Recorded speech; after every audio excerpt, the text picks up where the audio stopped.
I want to welcome you to Dream Chasers Radio with me, your host, Yaga Diamond. What's up, peoples? How you doing? It is a great day, and I'm so very excited to be here. It is the author's edition. Ha, ha, ha. And let me tell you something. I love authors. You know how much I love authors. I mean, we wouldn't know much of anything if we didn't have like a book. Okay. We wouldn't know much of anything. I mean, passing it down is great, but you ever did that experiment where you pass things down verbally and it got back to you and it wasn't what you said? And today we have author Carlo Armenise. I hope I said that right. That's right. You did. Yay! That was good. On the show today. Welcome to the show. Thank you. It's Awesome. nice to be here. It is happy. I am very excited to have you. I mean, it wouldn't be a show without you. It wouldn't, because then Well, I'd be talking to myself. I don't think that would look good. But let's go back. Let's go back in time a little bit. And let's talk about the beginnings of when you knew that you knew you had to be an author, that you had to write these books. so it really started when I was in college Mm. and I studied English and journalism. And I started writing then, essentially. So we're talking Sam Razor was an idea 20 years ago. And essentially when I started, I was writing, but at the same time, I was a professional executive in retail. I worked for Gucci and North Face and companies like that. And while I was working at those places, I was also writing. And I wanted to write something that was a mystery, but a comedy, kind of that blend of comedy and mystery. And I kind of started with the name. It just hit me one day that I wanted to write a mystery and I wanted it to be about a character that I called Sam Razor. I like that name, Sam Razor. I thought it was the kind of name that, people would remember. And I thought, well, what would kind of a case would Sam Razor go out on? And I said, well, I got it. Let's talk about something. I created the name, the Blonde with the Bad Nose Job. Now, the interesting thing about that name is that whenever I say it to somebody, they immediately smile. And so it set the whole thing in place from the whole positioning of comedy. And then what I did is I just created a mystery around it too. So this was his first case. This was Sam Razor's first case. So this actually started, the inception of this was 20 some years ago. And then I just kept embellishing it and making it better and rewriting it and kind of where I ended up now. And in the meantime, I was writing other things too, but I spent most of my time focused on Sam Razor. And I'm working on his second case right now. And because the intention was to have several cases for Sam Razor, was to make it so that people would get attached to the character and then they'd want to read his next case and then try to make each of the titles of those cases memorable. And that's kind of where that's how I got to where I am right now. And then I went on to write other books too that are interestingly not comedy mystery. One is a series of short stories and it's horror. What? It's 8 short stories it's horror and supernatural. It's called Footsteps in the Dark. And again, it was the transition for me was, see, I kind of go with the flow. If something hits me that I want, I don't relegate myself just to one genre. I'll write whatever hits me and whatever I can come up with a story that makes good sense and what people like. So Footsteps in the Dark was my second book. It's out. And then I wrote a historical mystery called The Picture Box, which is about Croatia. So I'm kind of moving around, but right now I'm focused in on Sam Razor's second case. That is so cool. I mean, because you can be versatile, and a lot of people get stuck in one genre of writing and one, murder mystery. That's what they do. They do murder mystery. That's it. But I like what you've done. You've taken your imagination and you said, "Hey, no limits. What is there? What do we got? What do we got?" Right. And I love that. I love that. So tell us about Sam Razor and the blonde with the bad nose job. I'm So sorry. That is funny. Sam Razor is a private investigator, and 99.9% of the time he's out investigating cheaters, which is what a lot of PIs investigate. But in this particular case, he picks up a client, a young woman from Vegas. Sam Razor's in California, but he picks up a client from Vegas. And she comes into his office basically wanting him to find her sister. She feels like her sister's been kidnapped and she's looking for a detective or a personal, a private detective that can help her find her sister. Now, he's not into those kinds of cases. He's certainly more, into the idea of trying to catch people cheating, but he picks the case up anyway because she offered him a lot of money. So he said, okay, how hard can it be? So he goes off to Vegas and he gets involved in this case where the sister, the crux of the story essentially is that the two sisters have a lot of money. And one of the sisters is a gambler and she owes a lot of money from gambling. But she doesn't want to tell her sister about it because she's afraid of the reaction she's going to get from her sister. So what she does is she goes and bows and sets up her own kidnapping. And she wants to use the kidnapping to get her sister to pay the ransom, which she's then going to use essentially to pay her gambling debt. But the whole thing goes way off kilter. And of course, Sam gets involved with this thing, and he's close to being killed a few times, and he solves it, but it's a whole series of mishaps and adventure and a big long adventure with him in Las Vegas, which he always says from the beginning that he hates going to Vegas because Vegas, first of all, it's too hot. And of course, I live in Vegas, so that's kind of like the irony of the whole deal. He says it's too hot, and nothing really ever substantial ever happens in Vegas. But he goes off and gets involved with this case. So you got a lot of characters, a lot of moving parts to the mystery, and it's the kind of mystery that hopefully keeps your attention all the way through. A lot of twists and turns, a lot of interesting interactions, and a lot of comedy because that's just how Sam Razor thinks. Right, right. I've always heard authors say that they get enwrapped into their characters. I mean, who and what did you do, and who's more patterned after your life or the imagination of your life in the book? Well, Sam is because to me, if I was when I started to write the character, I really copied him on myself. I went in and said, okay, if I was a private investigator, how would I want to be? Who would I want to be? How would I present myself? And I think the mystery, the thing for me was always that in a lot of the mysteries you see, they're not funny. They're dangerous, and there's no humor to them. There's a lot of blood and guts and everything else.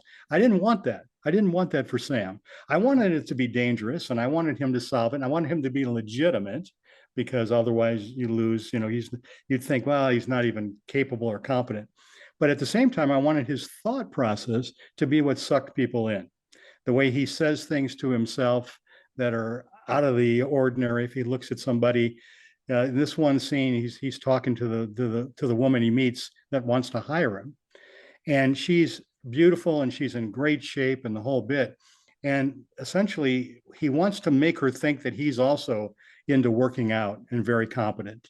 So he basically tells her that, well, he got a black eye because when this case starts, he's chasing or looking into finding the wife that's cheating. And in the process of chasing the wife that's cheating, he basically finds out that she is cheating and that the husband of the wife she's been offered $2 million. So essentially she's cheating, but if she stays with this rich old guy, she's going to get $2 million. And Sam's comment is, well, hell, for $2 million, I'd stay with him for 6 years. It's that kind of interaction. And then so the reality is those are the kinds of things that I think are important for me, because that's the kind of personality I have.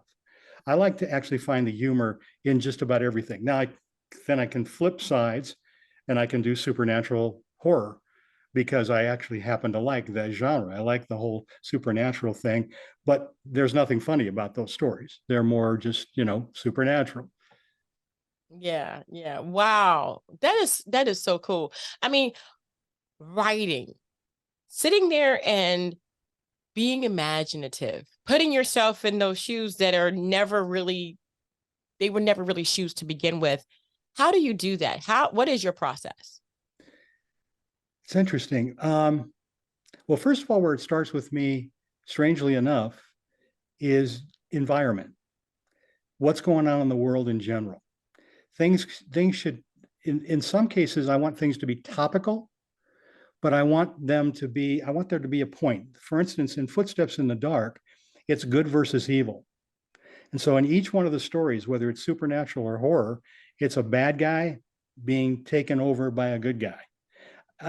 I want them to be horror stories with a moral or horror stories with a message. So I'll start there. I'll start with something and say, okay, like for instance, I'm writing 8 more right now for Footsteps. And essentially what's happening is, it's topical. Like a big topic for me is homelessness. And it's proliferated. And there's a lot of people that are having difficulties with money, and they work hard to get a home, and the next thing you know, through no fault of their own, they lose their home, so they're homeless. And we have a tendency, it seems, at least most people don't, but there are people out there that look down on people that are homeless, because the reality is that they're on drugs, or they find some reason, they make excuses for why the person's that way. But some things are just circumstance. They have nothing to do with drugs. They had to do with the fact that they got sick and they lost their job. Well, I'm writing one now called Homeless, which is about a family that had a house and the wife gets sick and they lose the house. But the mortgage company that got them the house to begin with, they think they've got a pretty good in with this guy. And as it turns out, it's the mortgage company guy against the homeless man and his wife. So it's that good versus evil. And in Footsteps, I do that, all the 8 stories.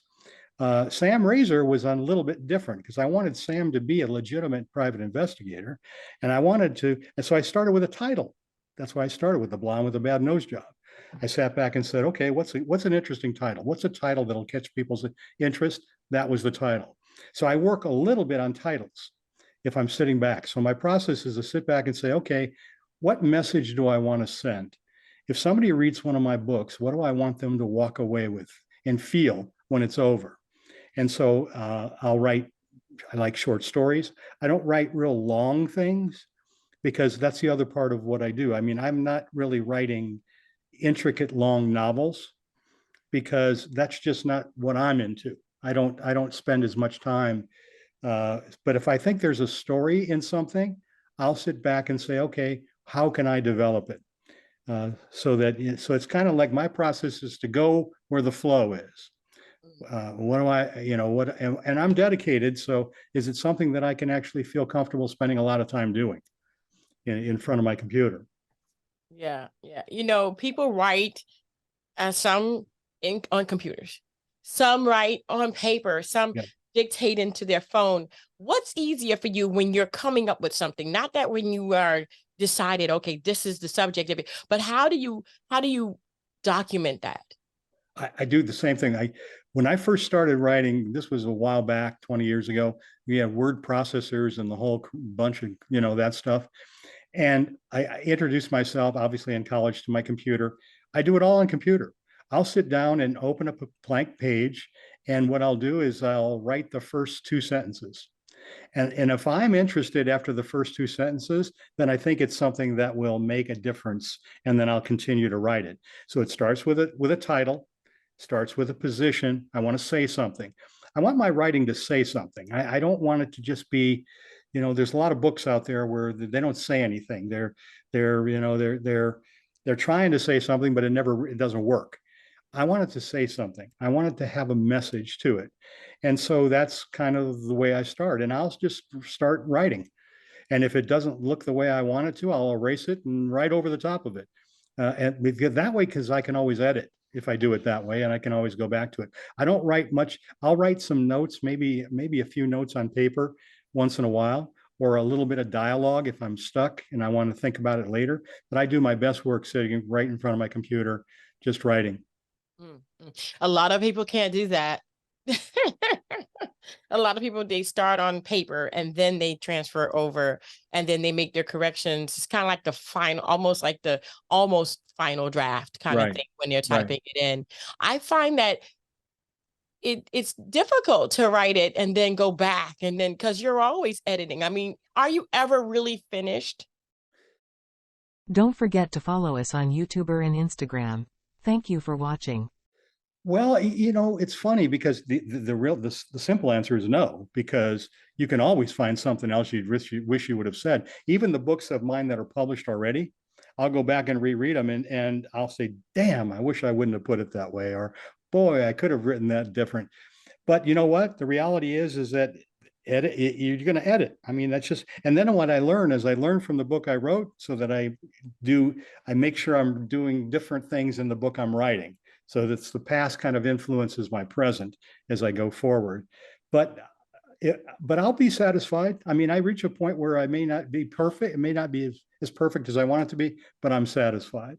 And then, of course, I reach out to people that I trust to give me some feedback. I don't do that very often because I don't really want feedback. It's going to sound strange, but I don't really want a lot of feedback from people because everybody's got an opinion, and everybody's opinion isn't in conjunction with my own, that kind of a thing. So I kind of stay away from that as much as I can. That's funny. I have so many people to go, oh yeah, and then I send the book out to get people's opinions. And that's to me is the scariest thing. It's like, okay, they're judging you on your That's own right. writing. That's It's like, right. okay, there's people out there that are gonna love your writing and people out there that are not gonna love your writing. How can you judge my writing when there are some people that will and some people that won't like? Well, and you're always dealing with frustrated writers too. That's the Mm, problem. A lot of people will read your stuff because they want to be a writer. And so they'll and so I don't do that. I don't really put it out there. I have one best friend now, and he's not in the writing game. He's an investment guy, and I let him read my stuff because he's objective and he gives me good feedback. But what I do generally is go by reviews once the book's out. And I'm always surprised by the reviews. I mean, I go in thinking it's good, but when I get substantiation that it's good, then it obviously gives me more support, that kind of way when I move through it. I don't know. I think I've reached a point in my life where I just like to write. So, I'm going to put it out there, and it works. They've worked so far. So I just leave it at that. I hear you. I hear you. You know, there's one thing I would always, I've always forgotten to ask the short stories. Okay. So you have a book that has 8 stories in it. There are some people out there that just have their story. It's so fast, it's like 10 pages. And it's like, okay, I'm done. I mean, is there a stigmatism behind doing a book with short stories in it? Well, I don't know. I mean, not for me necessarily, but I do grapple with that. Is it long enough? But you know what? Once I get into a story, then I just let it take me where it goes. If it turns out to be 50 pages, that's great. If it turns out to be 25 pages, that's great. And then I'll go back and look at it and say, should I extend it? I'm into actually presenting a storyline that has a twist ending. I love Twilight Zone. So Footsteps in the Dark was a lot like Twilight Zone. You've got a story and it has a twist ending to it. So I'll go in with that attitude. It's good versus evil, and then a twist ending. So just when you think the bad guy is going to win, he doesn't win, and the good guy gets caught off guard, and the bad guy gets caught off guard. That's what I like. I like to walk away with something and say to myself, "Wow, that's really a good story. You really got to keep that one going." And then sometimes, it is what it is. I've been blessed enough to put these books out. I've gotten pretty good feedback on them for the most part. And I will tell you one thing though, the challenge with writing is books, you don't make a lot of money because the reality at the end of the day is the cost of a book when you go to sell it. Stephen King, okay, he makes a lot of money, but that's just because he can put his name on just about anything and people are willing to pay a lot of money for it. For me, I sit back and say, what I want my books to be and my stories to be are big enough to be a film, are big enough to be on television, are big enough to be different. Yeah, you'll get inspired because it's a book, but that story has real ability to be bigger. And that's what I thought about with Sam Razor. Sam Razor is a great character in my estimation, and he's going to have a few cases, and these cases really do have, in my opinion, the potential of being off the page, television or film. So that's kind of my approach too, is figure out a way, in your business, for instance, what makes you different than other people that do what you do? Right. And I think it's just the element of the person themselves, Right. putting you into the pages. How were you able to overcome that guidance that you may have been influenced by?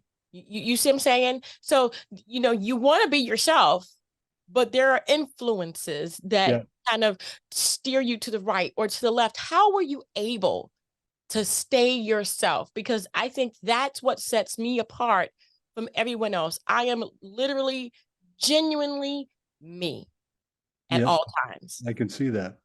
I can see that. Well, that's the same way with me. I mean, I sit back. First of all, it's the dedication. What I figured out about myself a long time ago is you got to be dedicated to be able to sit in front of a computer for 5, 6, 7 hours and then do it day after day after day to develop the story. So I want to be infatuated with my own story. And if I am, so then I don't let anything get in my way. I keep coming back to it. I just don't, because I love it. I love it. If I get up in the morning, I want to write, and I want something, and especially if I've got an idea for something that I think is relevant, and I think people will appreciate. And through the years, because I studied writing and the whole bit, you get to a point where you're able to communicate in writing in a way that's inspirational for other people.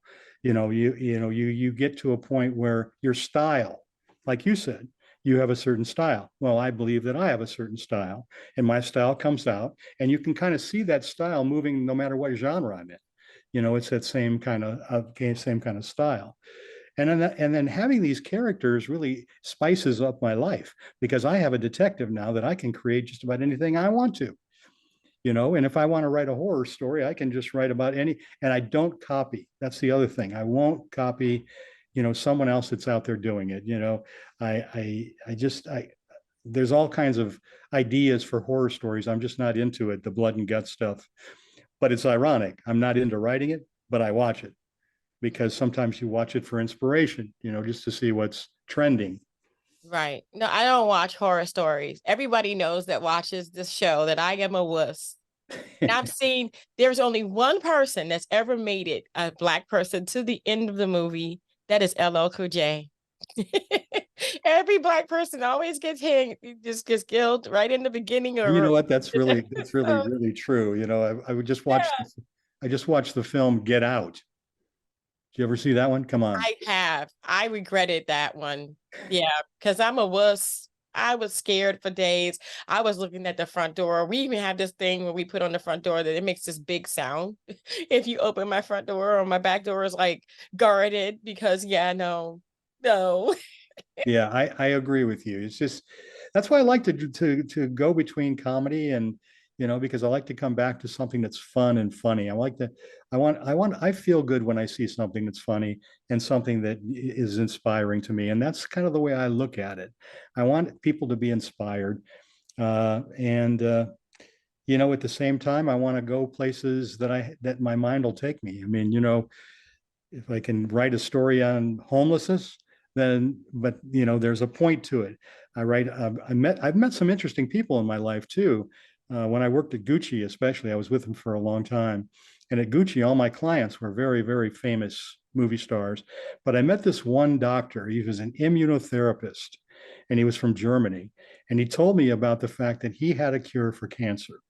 He told me that when I met him. He was a customer of mine at Gucci's, and he would come in and buy his men's ready to wear, and I would sell him ready to wear. And I got to know the man. He was a fascinating man, smart as a whip.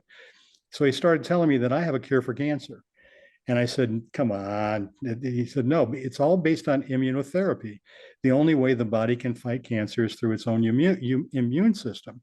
So I got so fascinated by the guy, I asked to write his life story.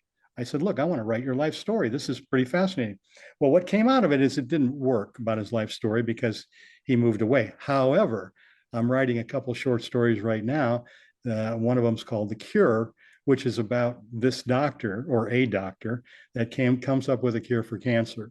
And in the story, essentially, he puts his research out to the American Medical Association, and the president of the AMA knows this guy. They know one another. But what ends up happening is he kind of wants to keep it off the market. It's the same thing they say about cures right now. Big pharma doesn't want to get them on the market because they lose a lot of money. Well, that was the situation. This guy he thought he had a cure, but he wanted it off the market. Well, at the end of the story, what ends up happening is the guy gets cancer, the guy that's trying to keep him from keep bringing his thing. So he has to come back to him for the cure. And that's kind of, so that's why it's called The Cure. And it's that kind of a thing where you got, you're going to keep me away, then at the end he divulges that he has cancer and he needs the cure. So Mm, it's kind of like wow. picking up places. Yeah, that's it happens that way in real life though. Of course it does. It Of course does. it It's like, does. oh, and then all of a sudden it's like, oh my gosh, where'd he go? You know? Yeah, I really got to find that guy again. Where is I he? gotta find that guy again. It's just amazing to have you on the show. Thank you so much for being here. I appreciate it. The advice that you've given and all of the techniques that you have and staying yourself is just, I mean, to me, that's genuine enough to just be the person that you are. And I appreciate it so very much.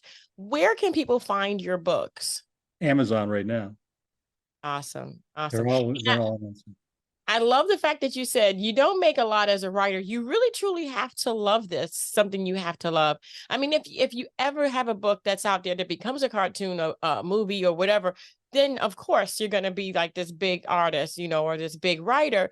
But until then, you just have to love what you do.